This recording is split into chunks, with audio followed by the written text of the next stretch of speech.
Hello everyone, आज की video में हम बात करने वाले हैं कि जो आपकी चंडीगढ़ की जेबीटी पीआरटी की वैकेंसी निकली थी पहले, उसके रिगार्डिंग 2 नए नोटिस रिलीज़ किए गए हैं। तो क्या दिया गया है उन नोटिस के बारे में, वो हम सारा इन 2 नोटिस के अंदर डिटेल में देखेंगे। तो सबसे पहला नोटिस है वो तो इसी चीज़ के रिगार्डिंग है कि आपकी जो लास्ट डेट है, जैसा कि आपको पता है जो लास्ट डेट है पहले आपकी एक्सटेंड कर चुके हैं। 25 सितंबर तक आप फॉर्म है उसको फिल कर सकते थे, लेकिन अभी इसको फिर से एक्सटेंड कर दिया गया है और आपकी जो लास्ट डेट है फॉर्म भरने की वो 10 अक्टूबर कर दी गई है। ठीक है, तो फर्स्ट नोटिस में तो आपका यही बताया गया है।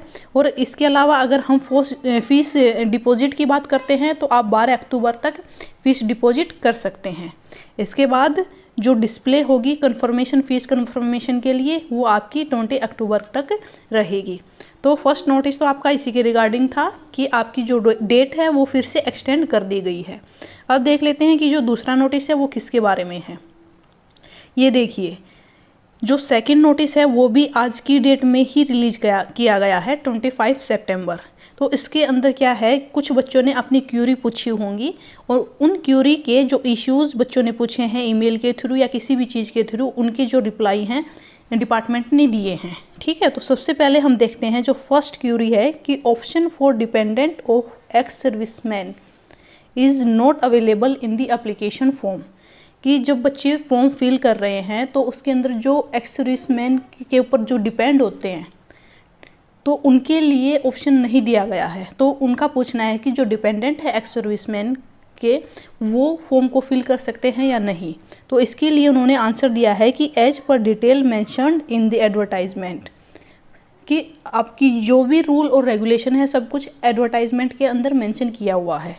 ठीक है, benefit of reservation to the EWS, ESM and PWD, सबके लिए जो गवर्नमेंट का रूल है, गवर्नमेंट की रूल्स एंड गाइडलाइंस हैं उनको फॉलो किया जाएगा। अगर एक्स सर्विसमैन के जो डिपेंडेंट हैं उनको बेनिफिट मिलना होगा तो बेनिफिट दिया जाएगा, अदरवाइज उनको बेनिफिट नहीं दिया जाएगा। ठीक है, सेकंड है कि रिगार्डिंग क्वालिफिकेशन ऑफ BLEd, जैसा कि आपने जेबीटी की जब आपने एडवर्टाइजमेंट पढ़ी होगी उसके अंदर लिखा हुआ है क्वालिफिकेशन की जब बात की जाती है तो क्वालिफिकेशन के अंदर आपका BLEd मेंशन नहीं है, उसके अंदर आपकी DLEd मेंशन है। ठीक है, और BEd दी हुई है। तो जिन्होंने BLEd कर रखी है उनसे उन्होंने सवाल पूछा हुआ है कि हम फॉर्म फिल करें या नहीं।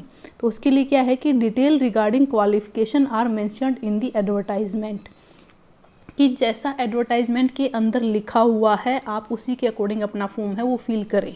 अगर BLEd लिखा हुआ है तो ही आप फिल करें, अगर नहीं लिखा हुआ है तो आप फॉर्म फिल ना करें। ठीक है, और थर्ड क्वेश्चन है कि जो CTET फर्स्ट और CTET second for the post of JBT, कि जब क्वालिफिकेशन की बात करते हैं, जैसे कि JBT के लिए एक तो उन्होंने DLEd मांग रखी है आपकी या BEd कर रखी है, और इसके बाद जब CTET की बात करते हैं तो CTET में आपका पेपर फर्स्ट क्वालिफाई होना चाहिए या पेपर सेकंड। तो जैसा कि ये कॉमन सी भी बात है तो कि जब अगर आप JBT के लिए अप्लाई कर रहे हैं, यानी कि आप फर्स्ट से 5th क्लास तक के लिए अप्लाई कर रहे हैं, तो इसके लिए आपका CTET में पेपर फर्स्ट होता है। ठीक है, तो आपका पेपर फर्स्ट CTET में क्वालिफाई होना चाहिए, पेपर सेकंड का इसके अंदर कोई भी रोल नहीं है। तो इसी तरह से इन्होंने यही जवाब लिखा हुआ है कि जो JBT टीचर है उनके लिए पेपर फर्स्ट की रिक्वायरमेंट है, पेपर सेकंड की कोई भी रिक्वायरमेंट नहीं है। तो ये 2 जो नोटिस हैं आज की डेट में रिलीज हुए थे, एक तो डेट है उसको एक्सटेंड कर दिया गया है, और दूसरा कि जो भी बच्चों के इश्यू थे उनके रिगार्डिंग क्लैरिफिकेशन का एक इन्होंने नोटिस निकाला है।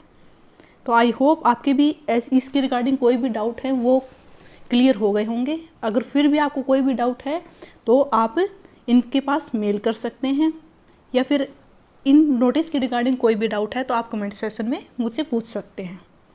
सो अभी के लिए इतना ही। Thank you so much.